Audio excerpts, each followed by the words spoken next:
My dad and I headed out of Canada for the Silver State Classic Challenge, but the adventure started before we even left home. In the last episode, I mentioned that my dad had some head gasket trouble with his car while we were at Castrol Raceway. We had 2.5 weeks to get it sorted before we had to leave for the States. That should have been plenty of time, but that would have been just too easy. After replacing the head gaskets, we found out that the intake manifold was warped as well, but the problem still persisted after fixing that too. We delved deeper and we found a whole list of problems. A cracked cylinder wall, collapsed pistons, connecting rods that were barrel-shaped, too tight of tolerances, and a timing chain on top of all that. After all the trial and error to find this, we had less than a week to spare, but our mechanic assured us it would be ready in time. My dad was right down to the wire installing the engine the morning of our departure, deciding to do the break-in on the road.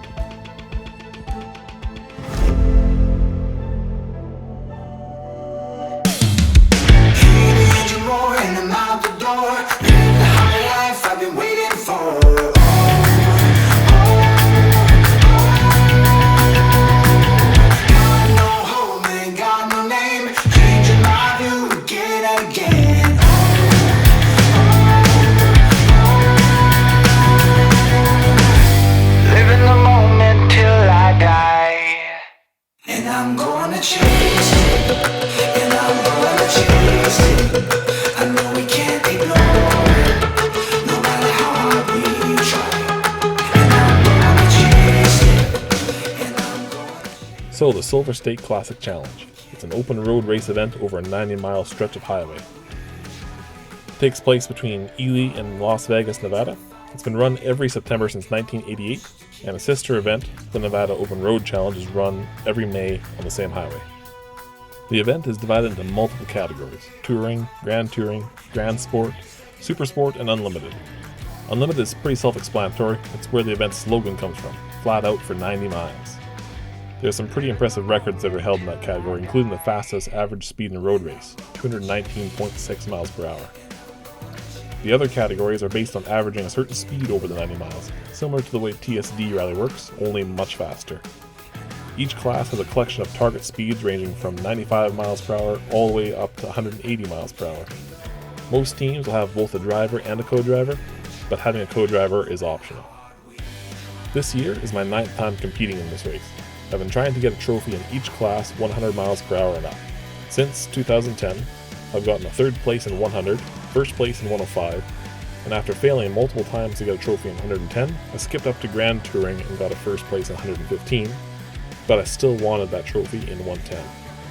110 is the fastest speed category in the Touring class, which doesn't require rollover protection, so that makes it very popular and therefore very competitive. I do have a roll bar in my car, so I could go to a faster class, but I wanted to rise to the challenge of the 110 class once more. Only this time, I'm running without a co-driver for the first time. So this time, I'll be doing all my timekeeping while driving.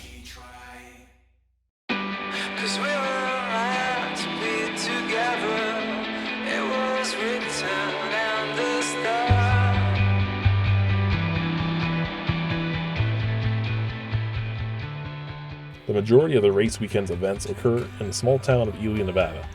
It's about a 3-hour drive north of Las Vegas. It's an old mining town in the heart of the Wild West.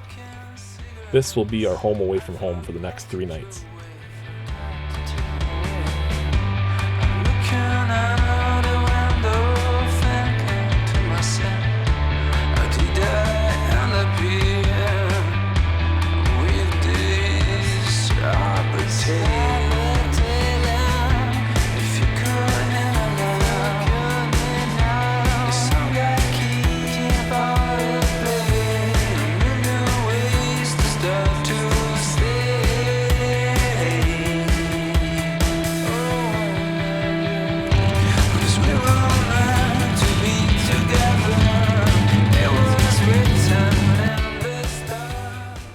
Friday morning, my dad and I got registered for the event and got our tech inspection completed. The event organizers take tech inspection extremely seriously, especially when it comes to tires. And rightfully so. This isn't a racetrack after all. There's no soft tire walls, no gravel traps or runoff areas. This is a public highway through the middle of the desert. An accident here is the last thing you want.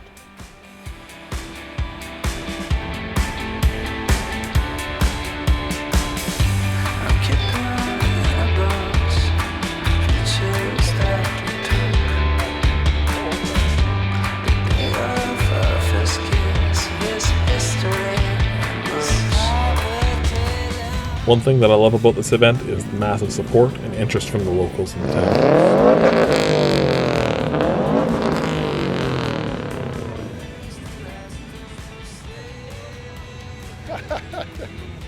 Friday evening we have the parade of cars down Main Street, Ely, and Saturday there's the car show, which is open to the public.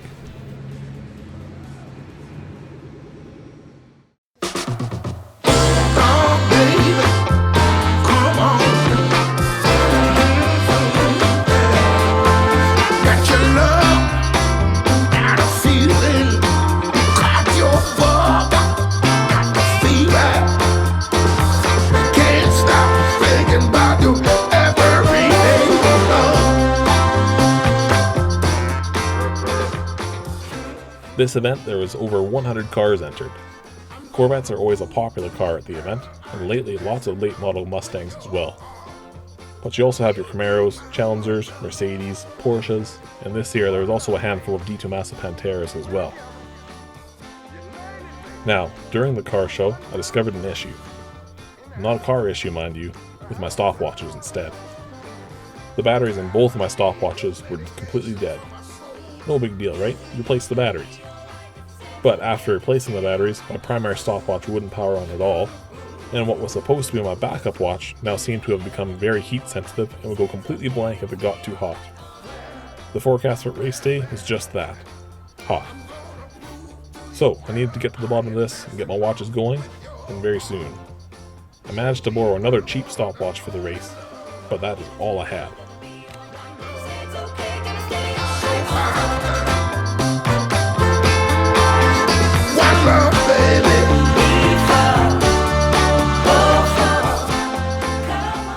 Back at the car show, I had a short interview with the driver of a car I found particularly interesting. I'm Thomas Hall. I'm driving a 1983 Porsche 928 in the 150 class at the Silver State Classic. It's a 1983 Porsche 928S that I've put a small block Chevrolet in. It's a dark block, 355 inches, full roller motor, steel bottom end. Made 613 horse at the crank on dyno, and it's got a T56 6-speed out of a Z06 Corvette. I've also put in, still in the original transaxle position of the Porsche transmission. Yeah, I ran 10 years ago in the 145 class. We got a 4th place in that. We ran the Pony Express the year before that, the Pony Express 130, and got a 3rd place. We were the first rookies to ever place in that event. So, and now here we are 10 years later. I turned 50 this year, and I'm back for my 50th birthday to do it again. So yeah, goals this year: win the 150 class, and try to. It's a pretty competitive class, so we want to win in there so we can come back next year, have an unlimited tech, and I built the car to try to go 200 mile an hour. So I want to get an unlimited tech so I can definitely. Mathematically, it's supposed to go 240, but we'll see if it'll do 220. But 200, I'd be thrilled with.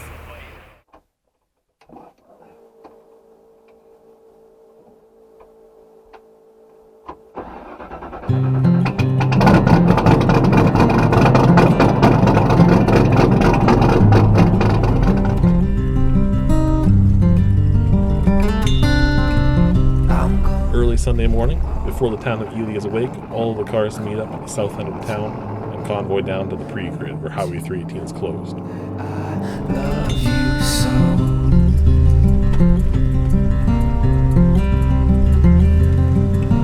My friend, the skies are bright. I see orange light. I want you to know that I love you so.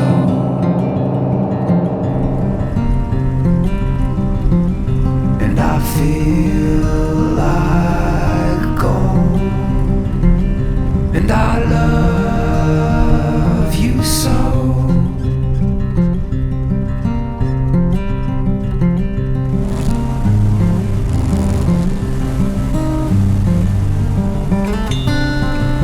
I'm gonna be alright. I've been caught in. At the pre-grid, they sort out the cars into their respective speed classes and send them to the grid in the correct starting order.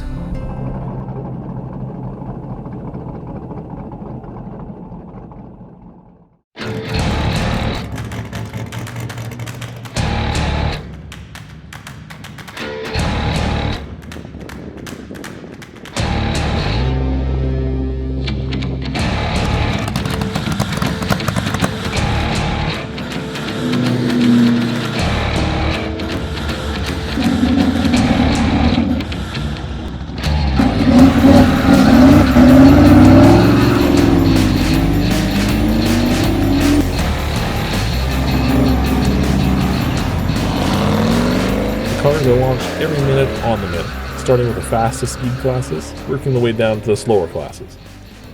Most of the cars are geared quite high for higher top speeds, so not a lot of dramatic launches here.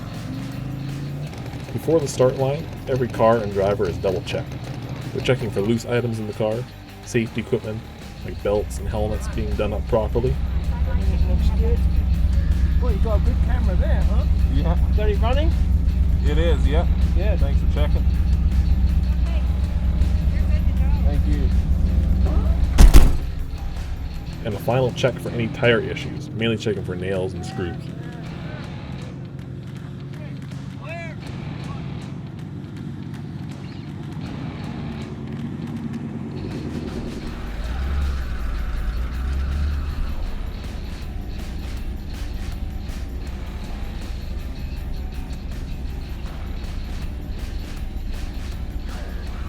Once I got through the final checks and I got close enough to see the clock at the starting line, I started practicing starting the stopwatches in sync. Sounds like a simple task, but I've always had a co-driver to do it for me, so I did not want to mess this up.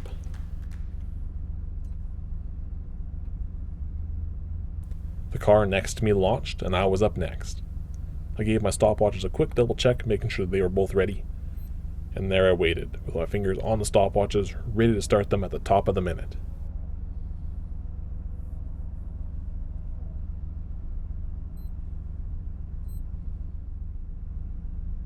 10, 9, 8, 7, 6, 5, 4, 3, 2, 1, go.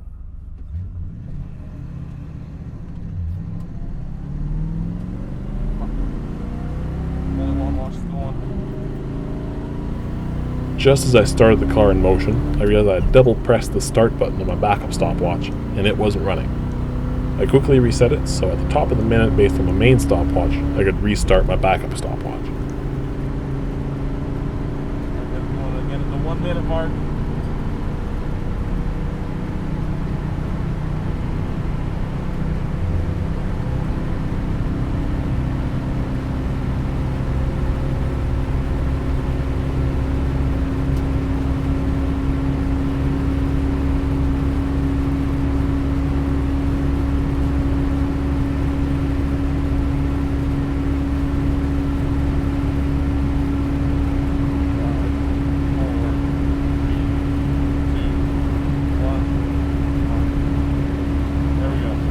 Watches are going.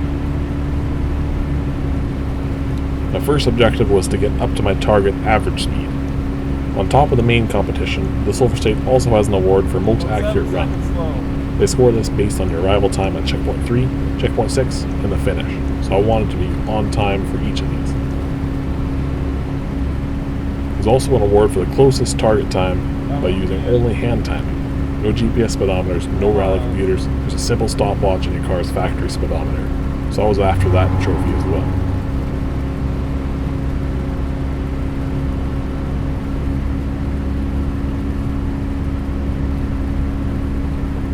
I hope I'm on time.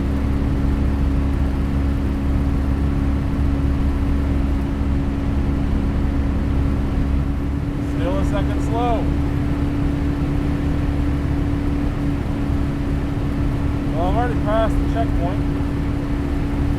After crossing checkpoint 3, I did some number crunching in my head. I figured out that I was about a second slow. I really wanted to try for the award for the most accurate run, but I knew that with 1 second off already, there was little to no chance I would be most accurate with that. So I pressed on, trying to get some time ahead before the canyon narrows where I'll have to slow down.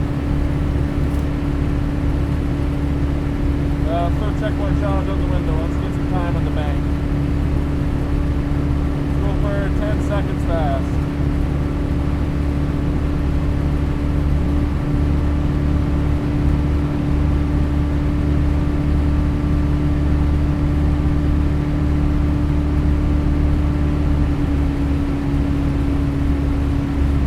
There's 7 seconds fast.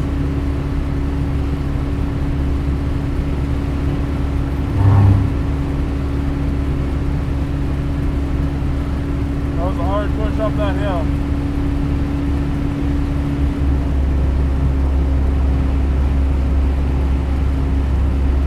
At this point in my run, there's a faster car closing in on me, which got me a little bit flustered. I was wondering why a car that was supposed to be a minute behind me was starting to close the gap.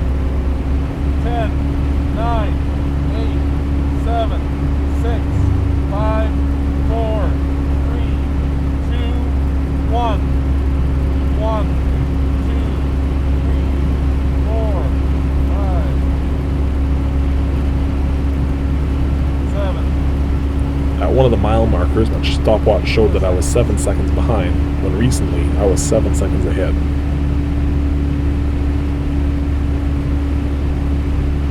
I decided to chalk it up to a math error and kept my current pace.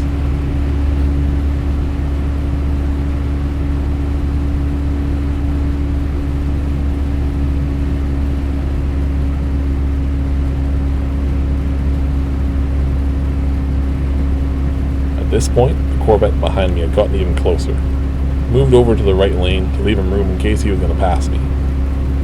I got a bit lost in my timekeeping during this, stopping the stopwatch a mile too early because I was also trying to keep track of what the other car was doing. I'm lost. Fucking lost. 40. Yeah, I'm looking for 39. 39. 39. 39. Is that Corvette gonna pass me or not?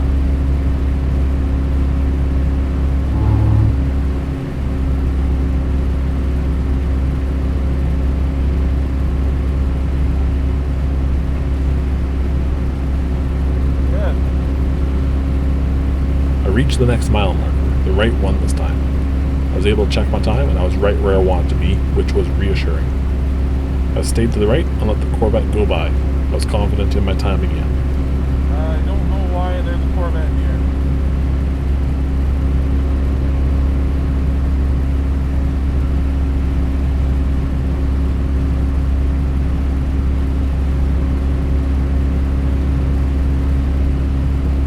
He is way off his target time if he's there. There's no way I'm way off.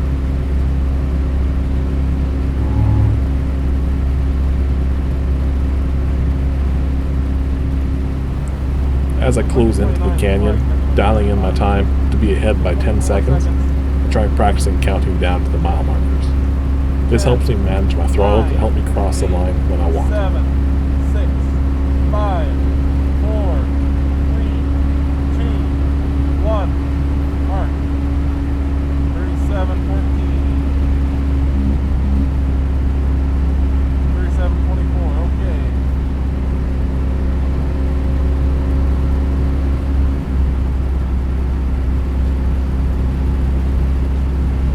I wanted the time in the bank going into the canyon because with the twistier corners, I'd be scrubbing off time going through. My car could probably handle the corners at my target speed. However, with no proper runoff areas and the cliff faces right there really isn't much point risking it. I am, however, still able to manage a pretty good clip going through.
Exiting the canyon narrows, I should have scrubbed off enough time to cross the next mile marker close to on time. I was only 2 seconds slow, so for the next mile I put my foot into it. Seconds off pace. From here on, I'm checking my time every mile until the finish line, which is less than 10 minutes away.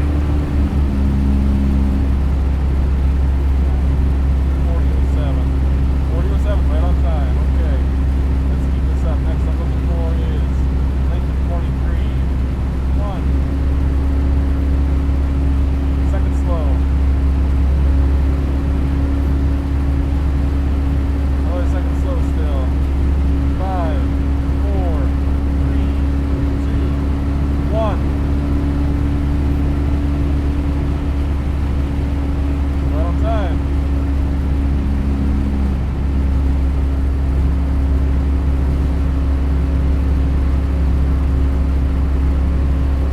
At this point, I'm catching back up to the Corvette. He signals to acknowledge that I'm approaching him, so I move to the left to pass. You probably realize they're way fast.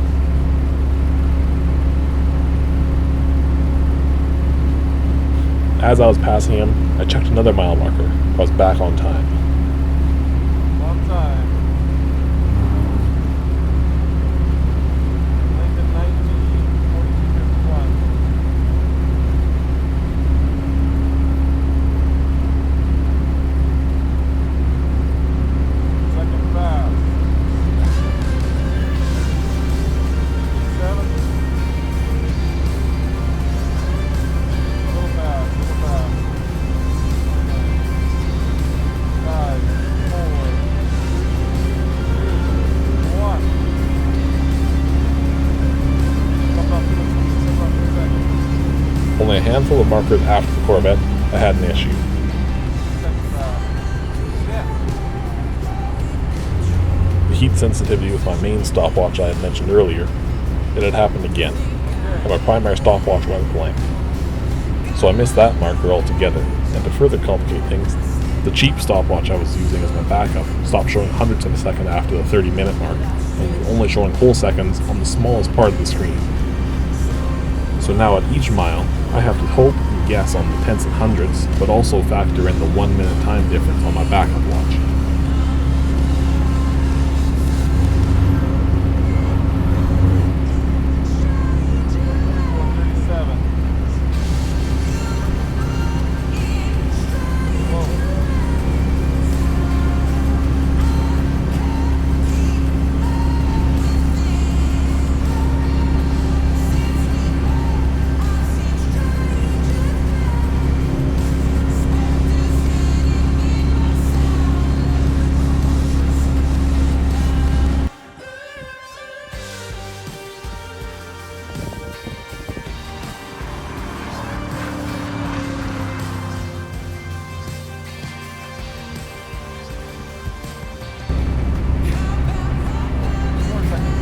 What?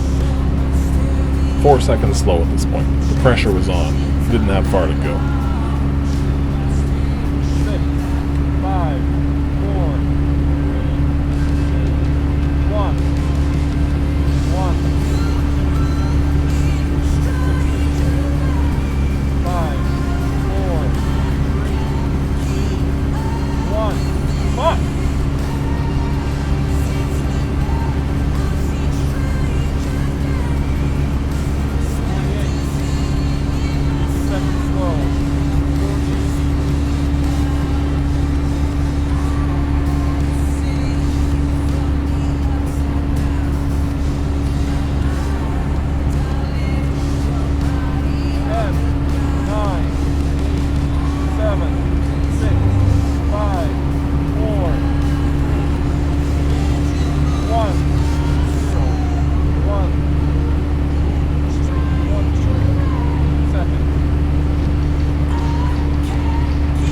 Only a couple miles to finish, and I was still too slow.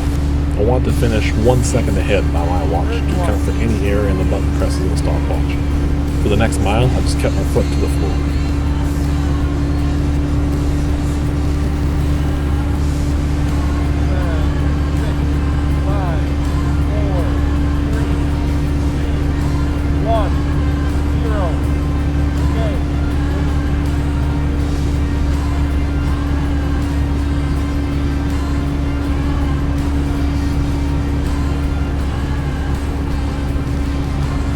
As I crossed the finish line, I quickly crunched the numbers in my head, factoring in the 1 minute difference in my backup watch, and things were looking good. Holy shit, it shows 48:04. I was supposed to be 49:05. I wanted to be a second early on this stopwatch. I just might have done it. Oh, thank you, backup. Thank you, backup.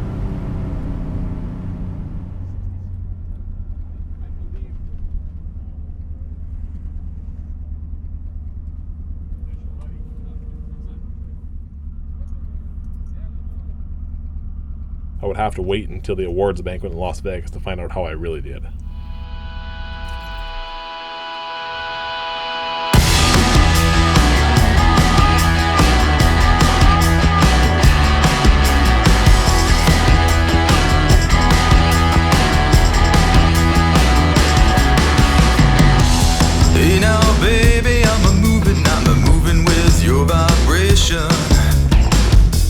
Hey now, baby, got me losing my concentration.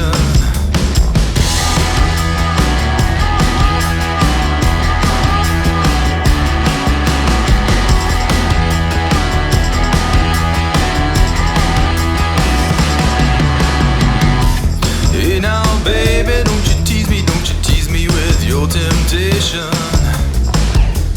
Hey now, baby, won't you leave me with my frustration? I just realized that. Wow. A whole page. And half of them are under a second. Yeah. Okay, we'll start out with third place, running solo at point. After an amazing catered dinner, they started announcing the top 3 drivers in each category. I was on the edge of my seat when they got to the 110 class. I didn't need a win. All I wanted was a 3rd place or better to get a trophy. Okay. Start all over. Running solo, third place, .0768 in the 1973 Ford Mustang. All right.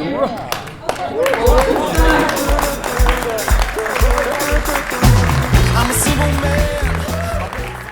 With that, I can finally tick the 110 class off my list. For my dad, he also got a trophy in the 115 class. In first place, with a time variance of .1270 seconds off perfect, running solo in a classic 1972 Ford Mustang number 272, Paul Scott. I don't understand the way you make me feel. I will climb a mountain just to let you know it's real.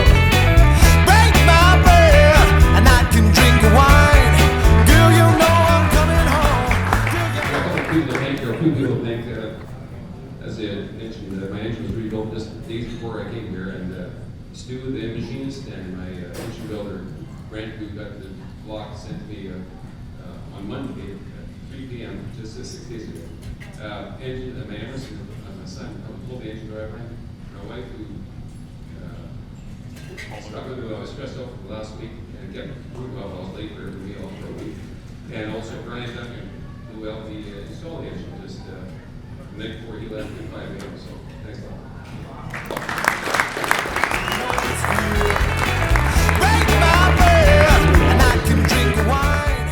Overall, our team did extremely well.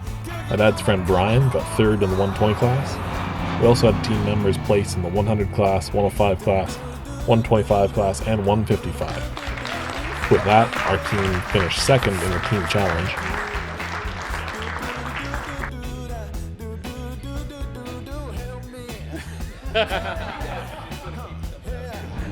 And Thomas Hall, with his navigator Eric, they were fighting with a slipping clutch throughout most of their run, but they still managed a 3rd place finish out of 10 cars in the 150 class. Not a bad drive at all. I plan on running in the Silver State Classic again, hopefully back with a co-driver next time, but I'm still undecided on what class to enter. This was a very special episode to make and took a lot more time to put together than usual. Thanks for sticking around to the end, and I'll see you next time.